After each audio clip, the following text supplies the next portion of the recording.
computer. There we go. Without even being reminded, I've pressed record. Yay, go me.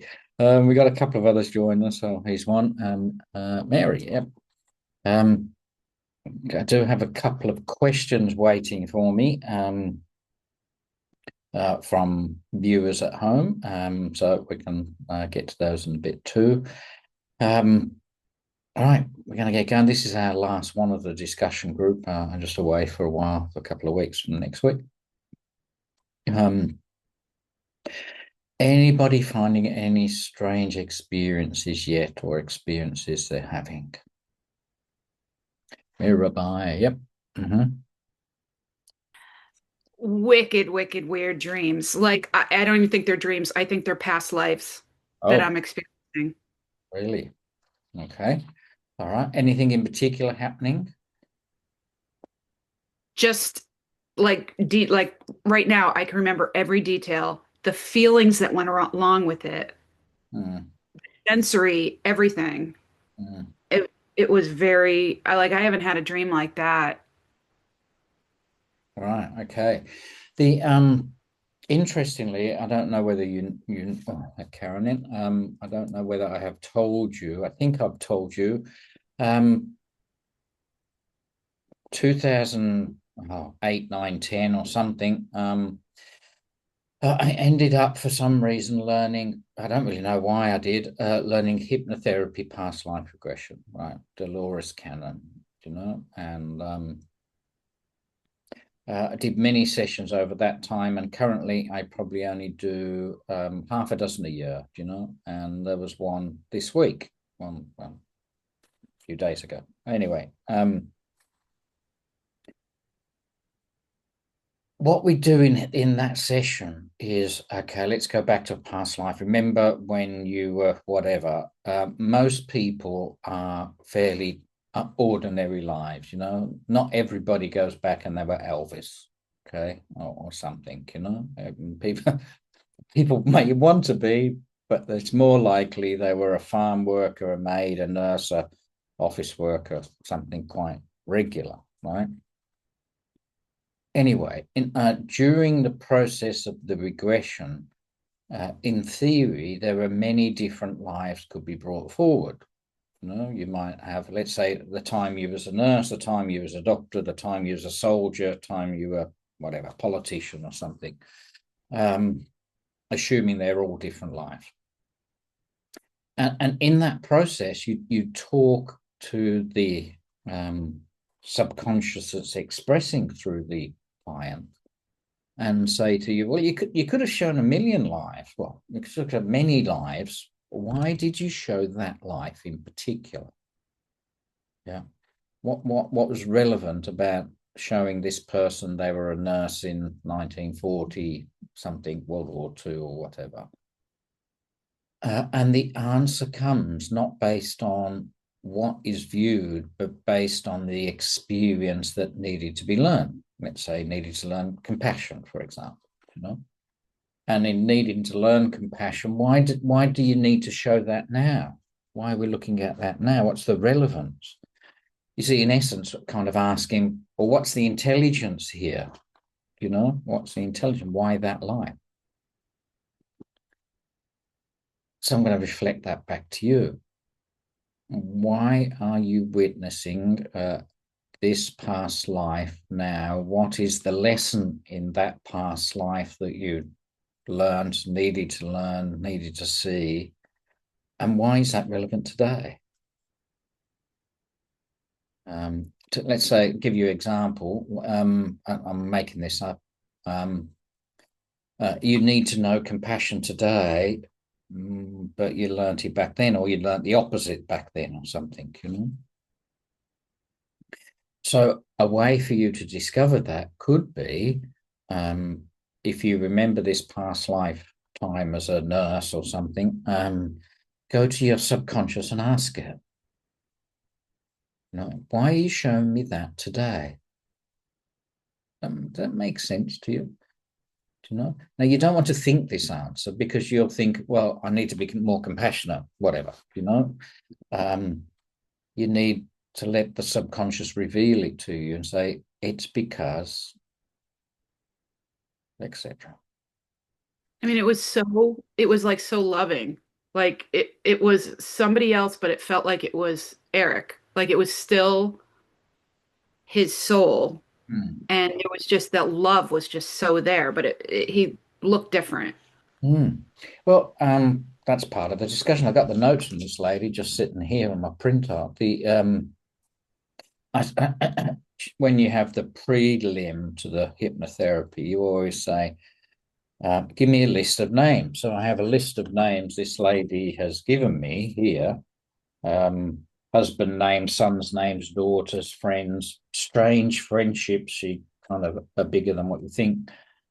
In case during the hypnotherapy time she mentions whatever the name is, Eric, for example, and says, "There's Eric." I know as a therapist then what she's talking about, and I always say in the session, well, how do you know it's Eric? Because you just told me you saw a female.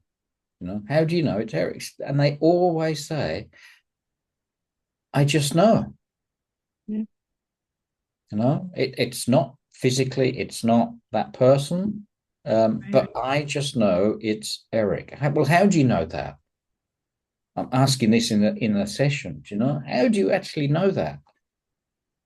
I just know that, right? And it happens every time. Every time they bump into a familiar, you know, they know it doesn't look the same, different sex, different race, different age, everything, but they know. So I don't dispute what you're saying, that you see somebody or something and you go, that's Eric. You Oh know? yeah, I shared it with them. I'm like, don't worry, he looked more like Tom Selleck, but it's okay. But it wasn't him, but I knew it was you because it's just the first time I met Eric, it felt the same. It was just wild, very wild. Yeah, I think we all look like Tom Selleck in the dream state, but anyway.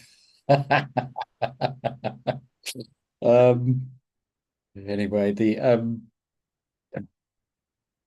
so then your solution will be don't negate it, go and find out.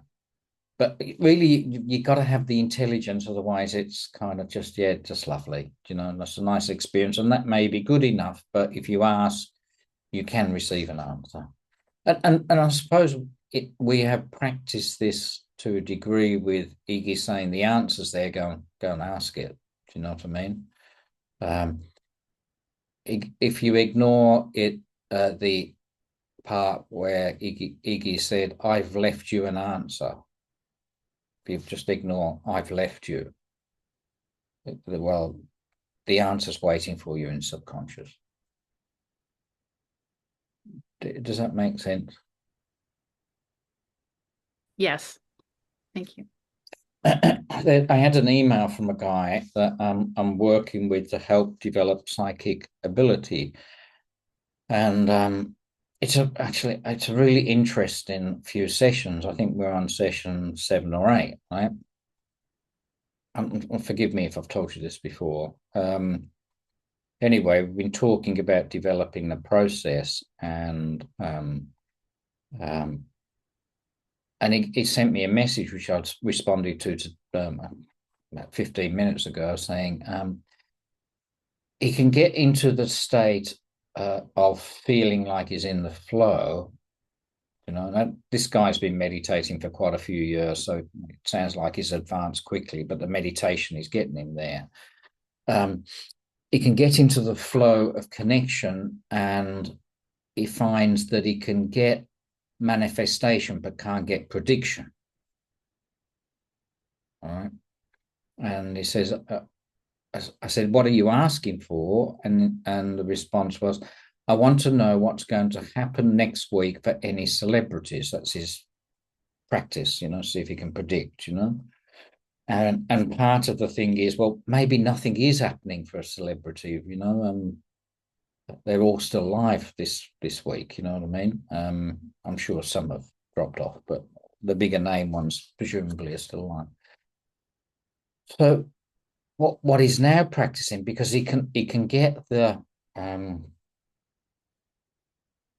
he can't get the prediction, but he can get the manifestation. So I said to him, don't go there and wait for words, ask for the two things to be mixed together. All right. So you say, what's going to happen to a celebrity next week, whatever the question is. And rather than listening for the words, he looks for the validation in the world. Does that make sense? So not Keanu Reeves is going to, I don't know, have a car crash, whatever. Um, look for validation in what he can see in the world. Yeah. Now, if you think this in this process in line with past lives you're asking about and messages from the subconscious, whatever, in essence, it's the same process. You're going to the source of knowledge. Yeah? You're going to the essence of self where it's quiet and empty, and that's where, let's call it, the library of answers is waiting. That makes sense. So you could actually then, what should I do today? What do I need to know? How do I manifest whatever or predict? Well, it's still, we'll go to the silence, doesn't it? Go to the essence.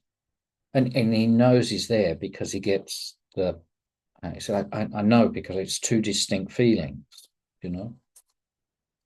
But I mean, as I said, he's been meditating for a while, but he's only, a few weeks into the process. So it's actually quite impressive that he's got to this state in a short period, not because of anything I've done, because of what he's done prior. Yeah. Do you remember the meditational brainwave chart we popped up? Was it last week or the week before or whatever it was? Sorry. In putting it there, then the brainwaves slowed. Maybe I'll turn that off. The brainwaves slowed down from a stress state where they're really hyperactive into a more calm state, and calmer again. And when your brainwaves become calmer, you reveal more mediumship, more stillness, more peace, opening to the etheric world, whatever. And so it looks like this guy has learned mediumship or psychic ability in 5 weeks, but really he hasn't. It's just the meditation has revealed it for him over the last however long he's been doing it. Do you know what I mean? And that this is just a natural part of the opening. So you may find things like past life things, phenomena-based stuff will all start or potentially start to pick up in theory. Can I ask a quick question, Mark? Yeah, so I don't think the strangeness is strange, if you know what I mean. Just coming your way for whatever reason needs to come your way. Sorry, Jim. Oh, I'm sorry to interrupt. So you're talking about the brainwaves and how they are real chaotic and active during the more active part of our thinking and everything, and they really get settled down with mediumship and meditating. Do you remember the graph you showed us of the Kundalini experience? Mm-hmm. That was like the opposite, where the brainwaves are just really active. I wonder why that would, I wonder why that is. If you think of Kundalini, gosh, can I show you a chart again? If you think of Kundalini as a release of energy, I've got another screen open as I'm talking, a release of energy from the base chakra or the tip of the serpent, you know what I mean? Gosh, not there.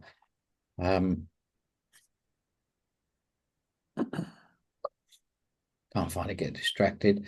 Then it's very natural for this to open quite naturally in the way it opens. It's perfectly normal. It just looks abnormal.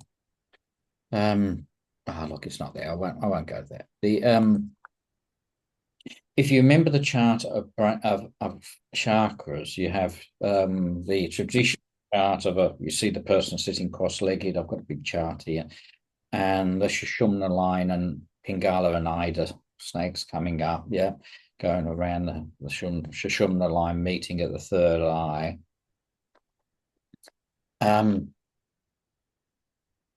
Well, within the Sushumna line are granthis, they're knots. Yeah. Has anybody ever recognized that? All right, hang on.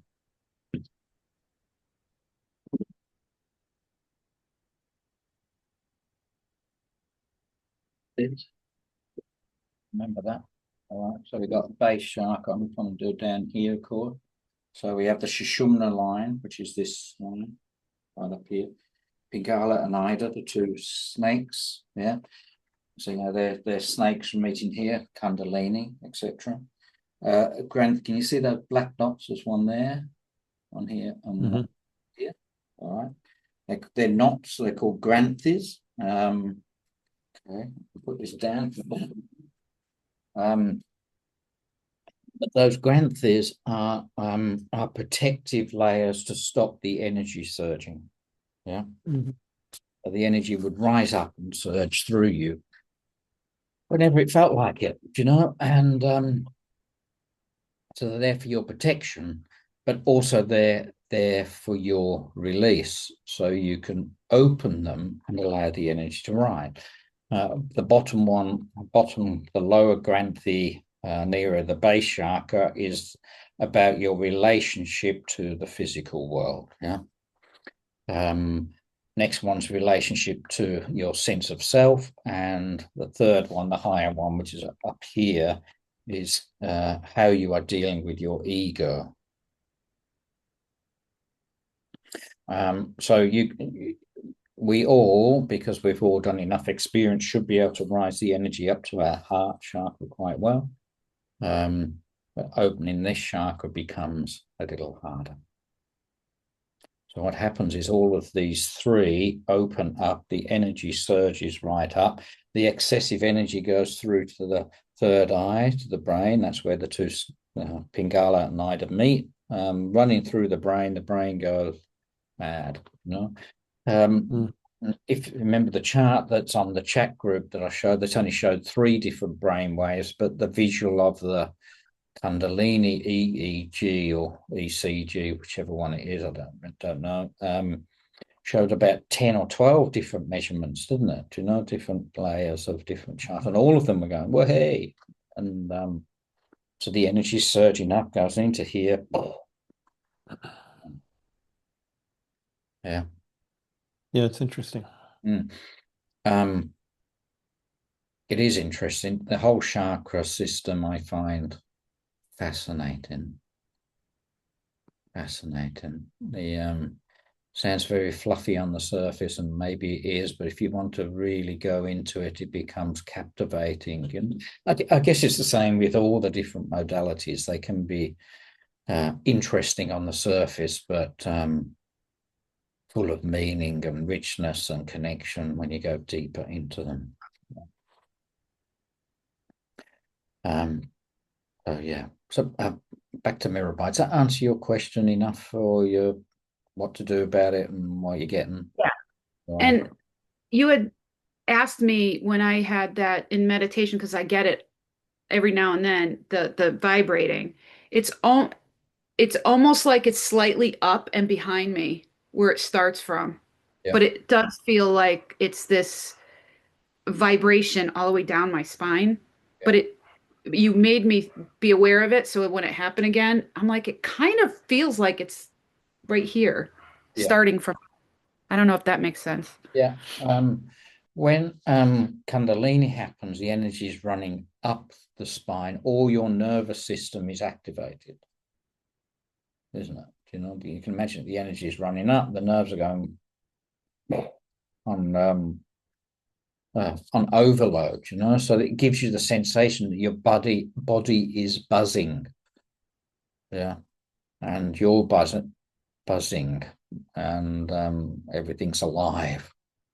Not just alive a little bit, but alive a lot. alive a lot. There we go. One of the knights of the round table, that was Sir alive a lot. um,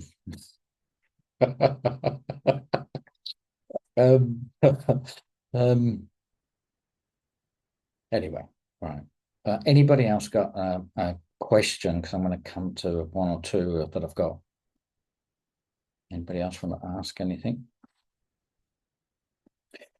All right. Right. First one is from where is it? From Amanda. I'm going to read it. Yvonne unmuted. Oh, did you? Did Yvonne? Question? Sorry, we'll get there. Bright and early for you. You okay? It is. I do have my camera on. It doesn't look like it, but I do. Okay. I had this experience where I was looking at a photograph of someone who passed, I don't know, maybe 15 months ago. And then all of a sudden I was having a conversation with him. It was really quite surreal. Right. Okay. What a lovely experience.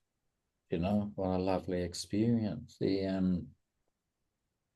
Yeah, absolutely possible. Yeah. Why not? Don't forget, the more you meditate, the more this potential will open up. You know, the more your mind gets out of the way, it reveals what's underneath the mind. You know, and essence, peace, love, remembering past lives, etc., is all possible. You know, so what a lovely experience to have. You know, I think when you get to this type of experience, though, you need some intelligence or validation to confirm it's not you. Do you know what I mean? You need to know, well, tell me something I didn't know, or tell me something that's happening tomorrow or for somebody else, or what message do you want me to pass on to somebody, you know? Otherwise, you're unsure about it. Well, Spirit are a step ahead because he did tell me that someone was going to pass. It's not unexpected, but then he gave me a message to ask me to ask someone else to do something else. Right. Okay. All right. Cool. Well, how good. Once you get that validation of you're not going crazy, this is happening, you know, then that gives you confidence in expression, yeah, to pass messages on. Yeah. Of course, it's building up your faith and confidence in what's happening, the process, etc., you know. So good for you. Like it. I liked it too. I bet you do. Does that help? Is that helpful in any way, or just sharing a story, I suppose? It is helpful because with all these things, validation is always good. And this person who is to pass, it isn't unexpected. Okay. Cool. All right. Thank you. Thank you. Question from Amanda. I'm going to read the question out. I know she's listening to the recording. A viewer question from home. Okay, I feel very much I am connected to essence, but I am not having full-on mystical experiences or losing my body. When I ask to connect to essence, it feels much different than regular meditation. Can I accept this as a shift, as being in essence versus self-delusion?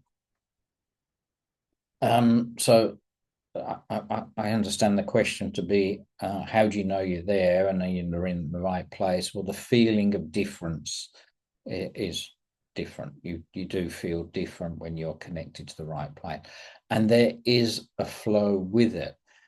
I think you have to watch how your mind wants to make it something special, something extraordinary, something unusual.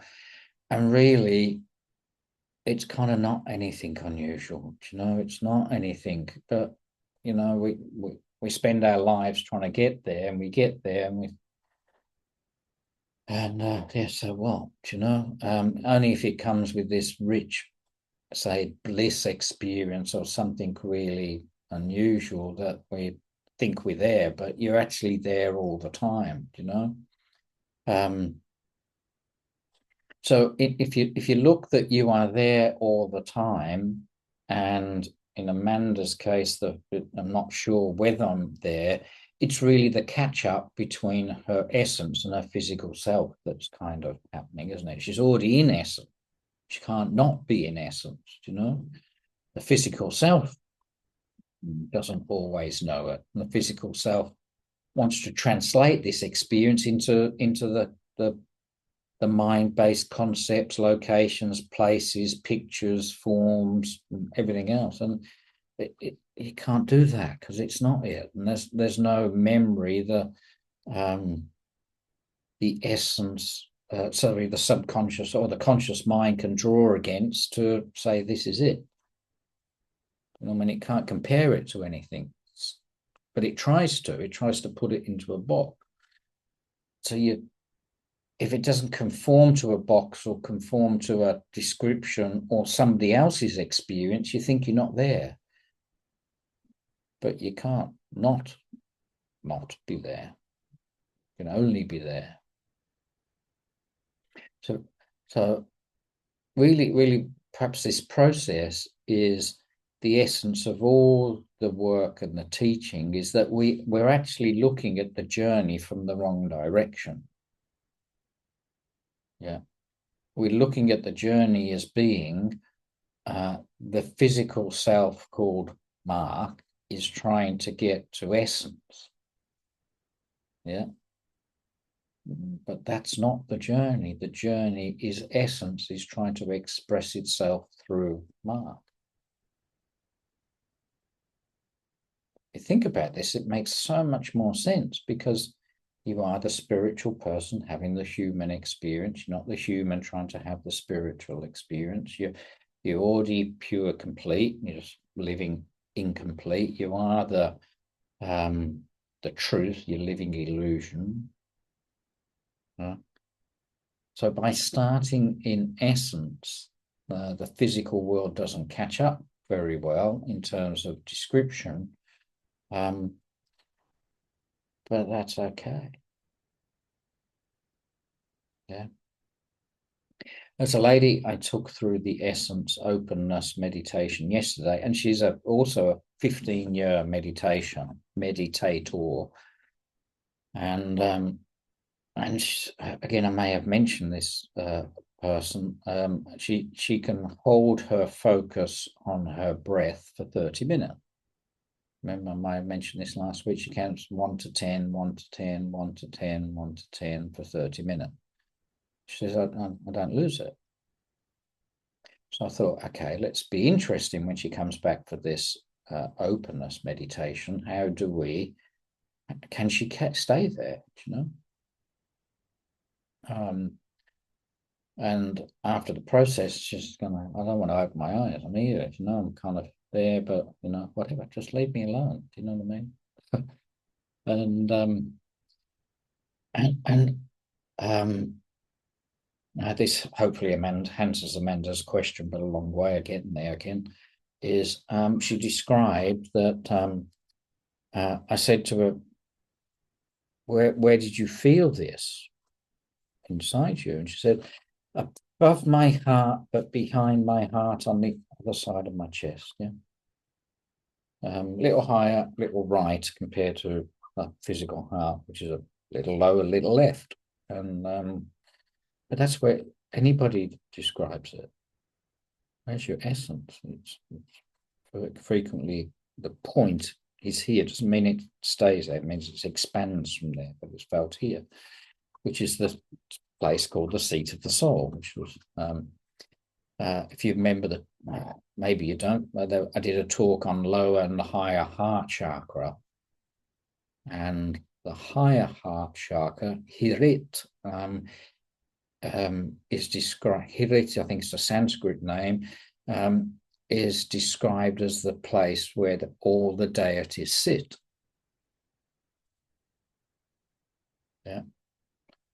Yeah.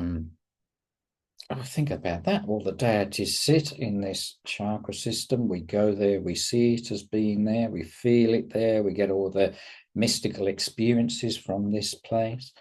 It has another name, Ananda Kananda, which means the seat of bliss. And all this is connecting, isn't it? And it's sitting into this place. So this is why you get a different feeling through it, because the energy going through you registers within the heart chakra first. Yeah.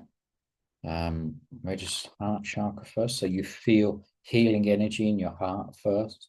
Doesn't mean it connects there, it's where you first feel it.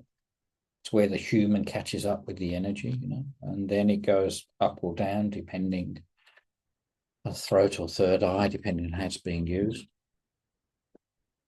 So the connection happens, the release happens of essence into the physical world, and it's felt first in heart, then felt in mind. Yeah. So, but it's beyond mind and heart. Yeah. So the heart is the first point that feels the connection of spiritual truth. But it's not that. So Amanda, you are right with the feeling, but don't forget it's not the feeling, it's beyond the feeling. But the feelings are the first thing which are felt. First thing triggered. And does that make sense to anybody? Amanda's not here to answer the question. Just anybody confused by that answer? No.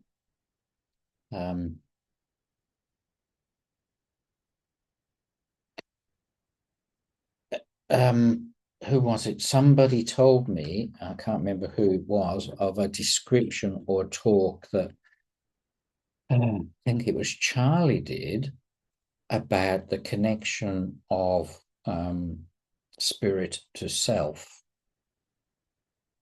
And the connection happens through the solar plexus first, and then triggers all the other connections. And most people leave their physical body through the solar plexus. Right? So think of I don't know if that's the body there, the cord being plugged in mainly through the solar plexus into spirit being here. Hope this kind of finger diagram kind of helps. Yeah, there we go. And that's what happened, right? Connected through here, but it connects through the solar plexus, heart, and then third eye.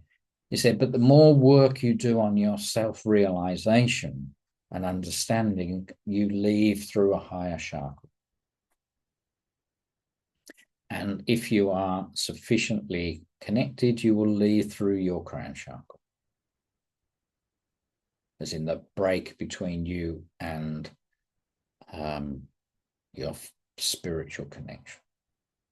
So the vast majority of the world, assuming they're not doing any work, or their break will be cut at solar plexus level, gone. But if you're evolving through a higher chakra, maybe crown, and that connects to this chart, doesn't it? The knots are opening, the connections happening.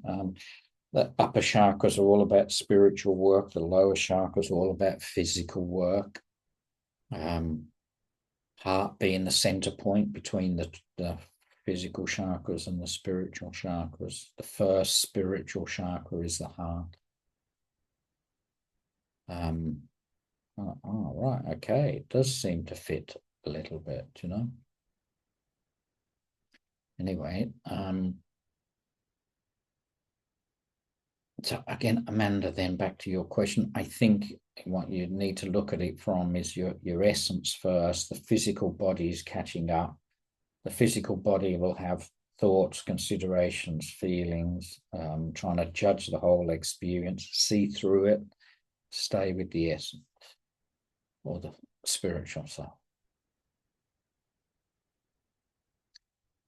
what do you guys reckon? You with me? Kind of, am I making some sense here? It really helped when we did the meditation with Ignatius, and he said very, very directly and firmly, let go, let go. And that triggered something in me. I mean, so it's letting, like, total surrender, no expectations, no contextual anything. And I think that's, I mean, that's, Yeah.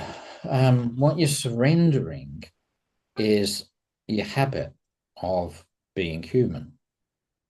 Yeah. Your old memory, your physical needs, the emotional needs, the way the mind wants to figure it out, you know, the ego claiming it's an identity. And think about it. What's the work been this year? Shifting from ego, shifting from mind, shifting from conditioning. So the only bits I know, hasn't all that been about stepping back? You know what I mean? And what I'm saying? I think I was telling somebody, I think it was Yvonne, I think I sent her a message saying I'm a bit blown away at the moment by all of this.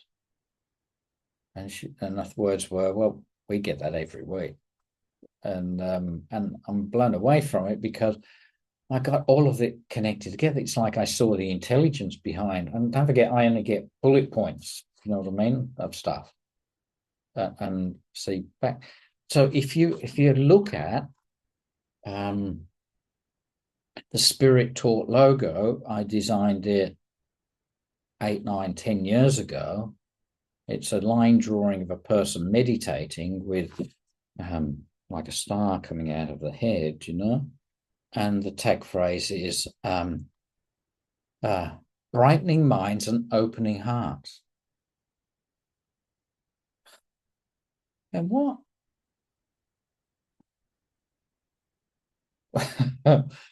You know?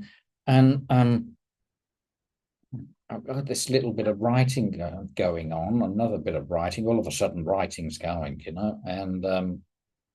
And I thought what would be really good for people if I put together something, a book, a pamphlet, whatever it's going to be, with lots of stories Iggy's told, you know. The wise man walked down the street, whatever them type of stories, you know, and nice quotey type stuff that is put in. Anyway, by chance, somebody had sent me all of 2024 transcribed Iggy talks in one document, like one Word document with, I don't know, 30, 40, whatever it is, Iggy talks. So I pulled some of the stories out of that and put it in. So I'm kind of reading it. Oh, God, it's really good. I really like this. Do you know what I mean? Anyway, pull it out. And back in the beginning of 2024, in this one particular quote, Iggy says, well, we're going to open your minds, brighten your hearts, kind of whatever and stuff. And then, I don't know, 12, 18 months later, it's kind of happening. And I was reading, oh, look at that. it's him being sneaky. Sneaky little fella. Anyway, so divert off point. Amanda, I hope that kind of answers plus too much, probably a bit. Another question. Oh, this was an audio from Jody. Won't play the audio, and Jody thought she was going to be crazy, which I confirmed she was. As she goes into essence, she said, as she's starting to get into the right place, there's this convulsion cough that comes up. She can't stop. Like a, well, I guess it's like that. She hasn't given me an audio of that bit. And there's this compulsion of a cough coming out, which brings her back out. Yeah. Has anybody else experienced anything similar to this? Oh, one up there, one a mirror advisor, one. Oh, Karen two. Oh, Jim two, Jim three, and Yours and theirs, but yeah, but you can tell yourself not to do that. right. Okay. So what have you, the rest of you done about that? Have you done anything? And when you told yourself not to do it, did you stop doing it? You did? And you two mirror. Oh, three of you. Yeah. Jim, did you tell yourself off? No, it just has to happen. I mean, and this is during my regular meditations, I get my, and maybe it's a morning thing. In the morning, my sinus is draining. I'm just coughing like crazy. And then this is going to sound kind of disgusting, but and this happens very frequently, right when I go deep where my thoughts are just gone, like I really deep meditation, I belch for some reason. And I don't know why that is. It's just air comes up and that happens. Right. And that happens very frequently. And and I don't make it happen. I don't even predict it. It just happens. It's Right. like maybe the body's relaxing so much that the air is expelled. I don't know. Mm. It's kind of interesting, but it's the first time I've said it to anyone. It's kind of weird. We all call Jim Strange the same as Jody then. Welcome to the Strange Club. But taking membership if anybody would like. I don't know If what I the jump in a little bit, is that when things would happen like that with me, different experiences about that, but spirit would just say it was you know, like it's leaving you because in the high vibration it can't exist, so it leaves it. So it's like if you're coughing or if you're yawning or even if your body shakes and stuff, it's again you're raising your frequency with your vibration, and any other the let's just say the junk stuff, the human stuff, all of that is it can't exist there. So there's a body movement or some type of thing like that. But I have told, spirit like enough a few times. It does settle down a little bit. But actually the more that you get to the higher, I mean, the more that you're doing it and practicing every day anyway, um, it's very minimal now. It Mm. it's probably not as much as it used to be for you, Jim. I'm not sure. I haven't noticed it much the last few weeks. Um, yeah, actually it is less in the last few months. It used to be more, so that's correct. Um, um, I don't know, maybe because I'm able to go dive deeper more frequently. I don't know what it is. It's just something that is works that happens with me. I don't know. okay. Karen, you're nodding. What's your experience?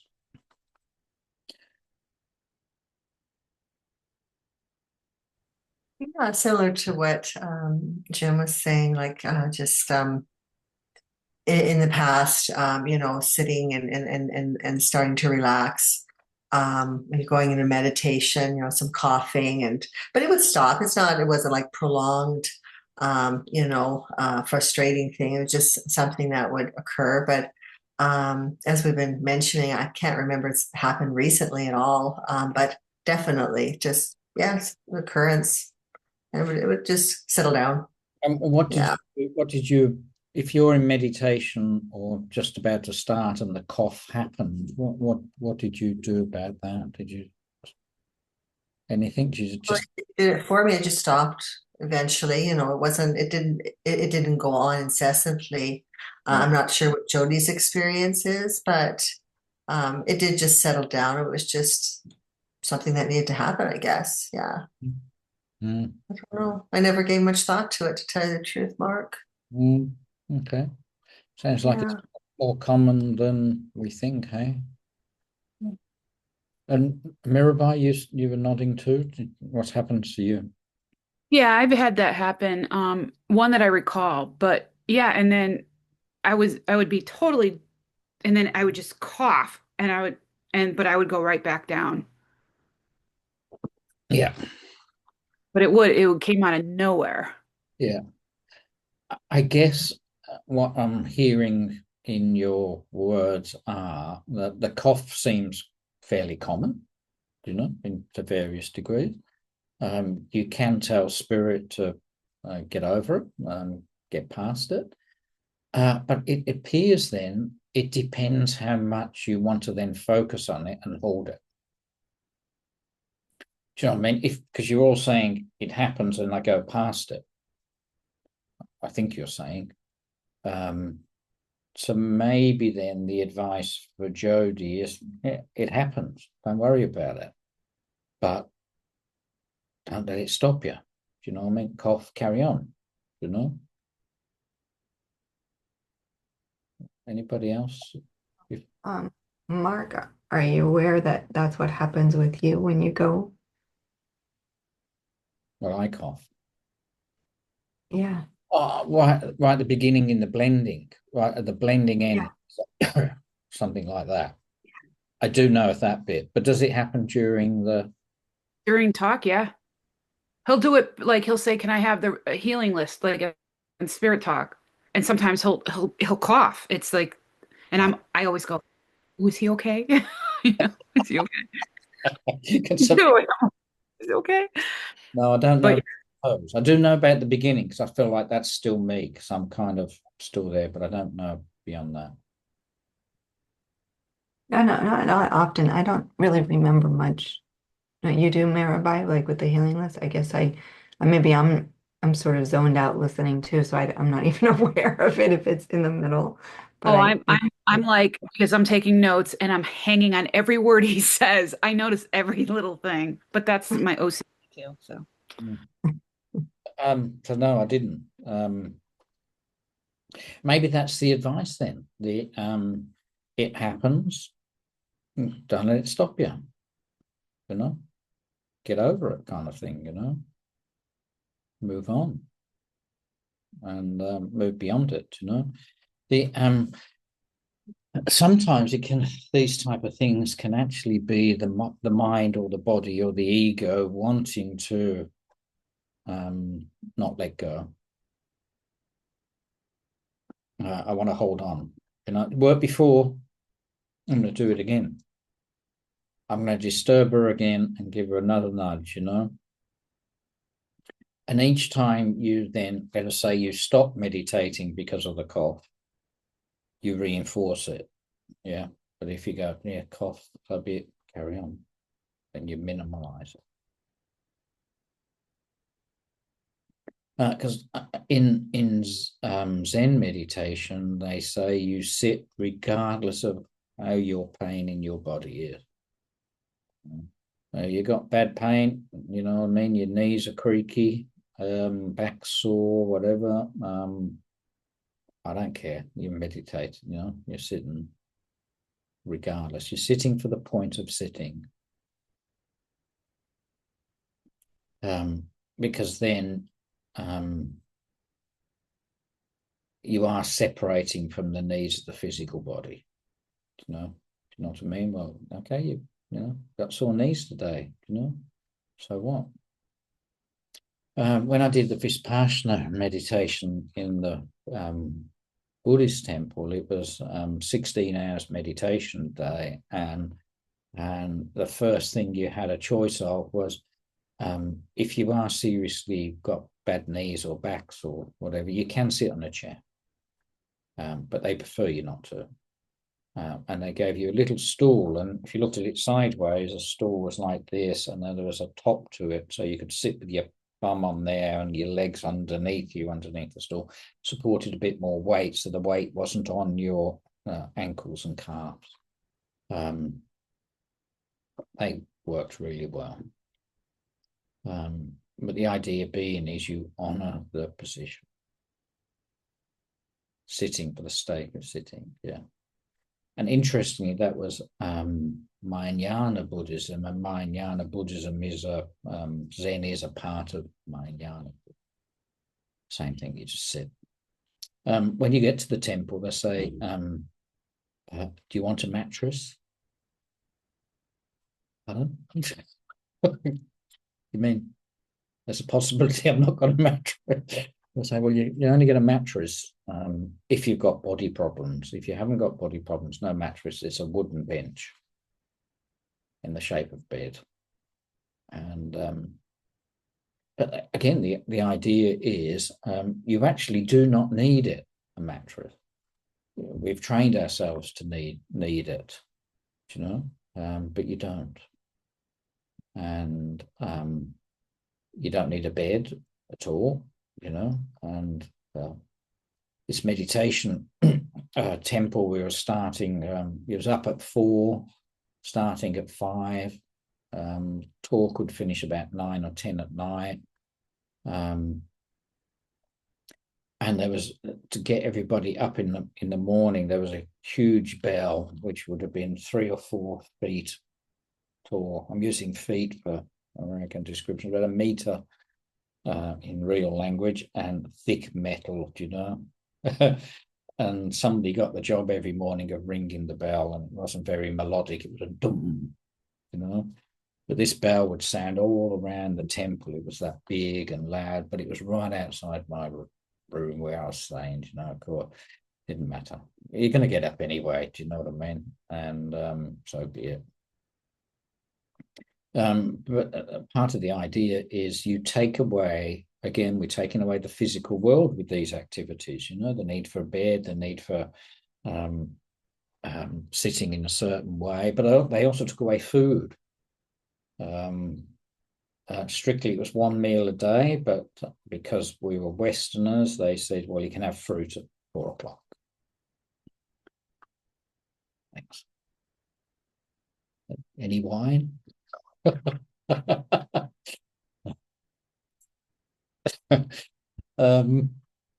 Or Long Island teas, Karen? No, none of them. No, nothing like that. No coffee in the morning or anything like that, Fred? My gosh. There's what? No showers. You know. You had there was a shower room, like male or female, but it was room just for one, so I suppose it didn't really matter. And it was just a barrel of water with a scoop, and yeah, scoop it over and done. You know, that was it. And the water, of course, was cold, wasn't heated. You know. But when you first do this, and you're meditating, as I say a lot, when you first do this, it's you know, I'm going to do what?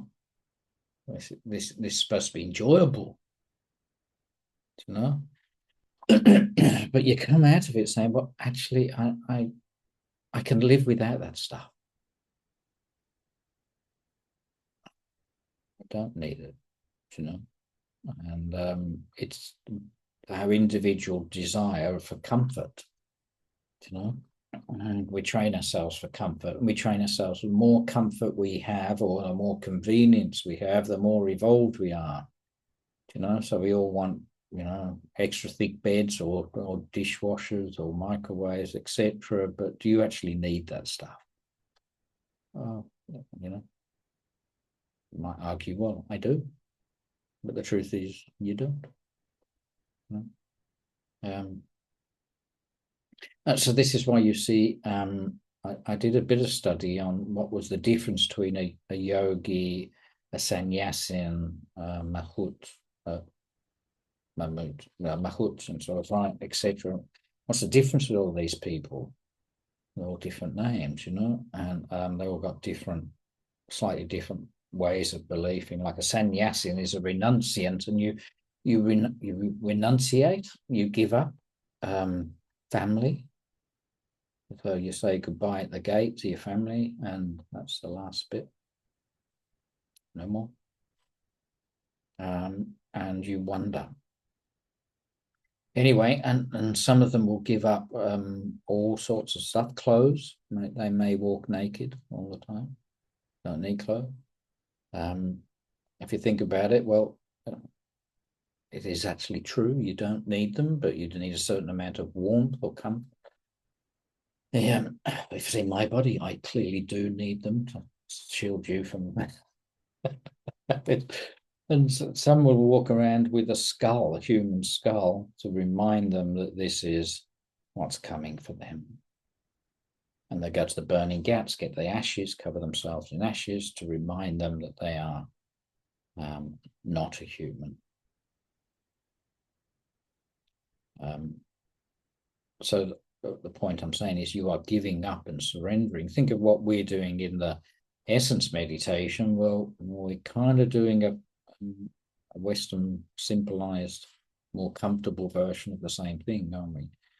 We're surrendering the physical world, the body, the mind, etc. It's just more extreme. Not that I'm recommending this, but that's what happens.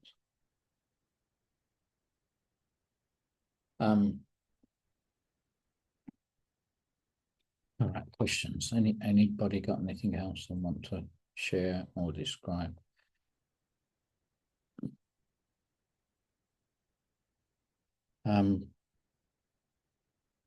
Has anybody gone through I suppose really the beginning of starting this discussion group was not about, let's say, meditation per se, but was about the open mind, open heart meditation. Has anybody done any consideration or gone to essence to ask, what does this mean? What is actually happening here? What's going on? Has anybody done anything like that? Mirabai, you have? Or? No. I've noticed that I've forgone the meditation that Ignatius had recorded, where he helps you, quiet the mind, and then he moves to the heart. I've gotten right past through that. I don't even do that anymore. I go right to, not right to essence, I'm not saying, but like I feel like I just bypass that all now. There was something else I was going to say and I forgot. It would be a Oh, process for you to do that, because once you know the pathway, you probably don't need the instruction book anymore. So yeah, fine. yeah. But I remember, I'm getting the talks mixed up in my head, but I think he said that when you go to essence, Iggy said that's where you access the Akashic records, Yeah, where all knowledge comes from. yeah, And he mentioned the Akashic. yeah.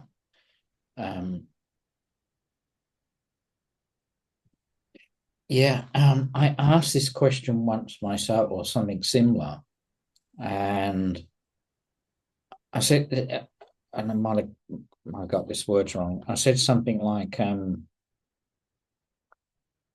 it is Akashic records then something that's written down in a book, blah blah blah, spiritual book?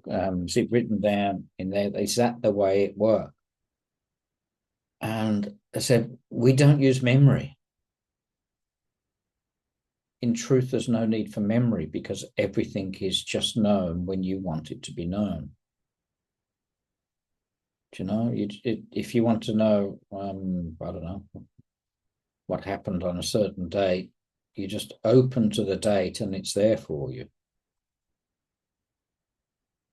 Do you know what I mean? Open the date up here, and it's immediate. You know, it happens straight away. It's not like it happens.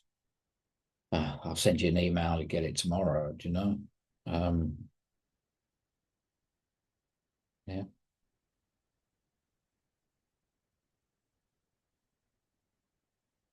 But you just get it straight away. So so I think Akashic then, and don't forget the word Akashic means space. You know what? How can something be written down when the word means space? It seems contradictory, doesn't it?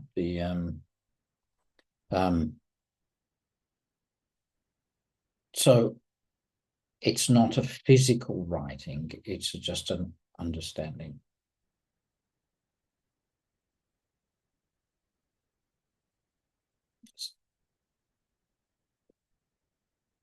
Got it?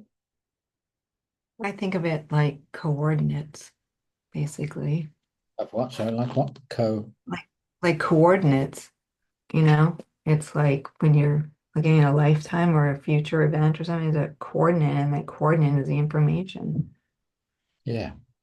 Hmm. Hmm. Cool. How did we get to this point? Any idea how we've arrived here?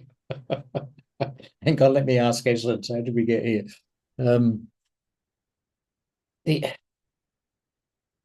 I think what I'm done is I found where the knowledge was, the still point, the silence, the essence,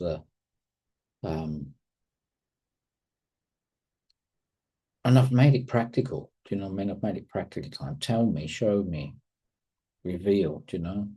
How do I? And again, an example actually connected to Yvonne was there was an organization needed a bit of help, a bit of guidance on what they should do, basically. Longer story. And anyway, so I set the question and went to sleep, and I woke up and knew the answer. What should I do? Of course, I can fall asleep quickly, so kind of gone, and then I wake up. And when I woke up, everything was there. All the information, all the plan, all the stepping stones, all the side stuff, you know. The whole plan was available. And it took me hours to put it down into paper, if you know what I mean, but it was immediate, the answer was there.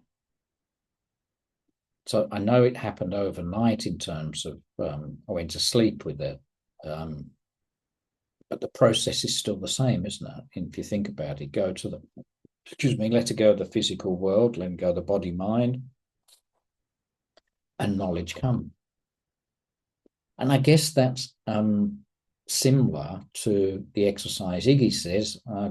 I've mailed you an answer, go and have a look. I mean, it's kind of the same thing, really. Maybe that exercise is saying, go and figure out yourself. Go and have a look. This is how you do it. This is where you've got to go. Oh, good. Maybe this is what he was teaching at the beginning of the year, manifestation prediction, you know, saying this is how you do it. And now it's mix the word essence into this, you know, but go to silence. So it's kind of a bit crazy because he was teaching this in January and explaining it in November or September, whenever it was, and it fits. Yeah, I was going to say he did give us that technique of asking a question before we go to bed and Did he? having an answer in the morning. Yep. In our manifestation and prediction class, he gave us that technique. Did he? Okay. Yeah. Yeah, I've done it. And this wasn't just a kind of one word answer, it was a kind of a whole program, you know, a program of multiple events and multiple layers, etc. The whole thing. It's lovely. It was very impressive. Thank you.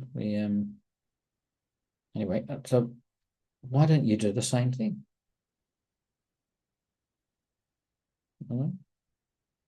Why don't you go, I don't know, what should I do? How should I do it? Whatever's appropriate to you. How do I fix so and so? You know?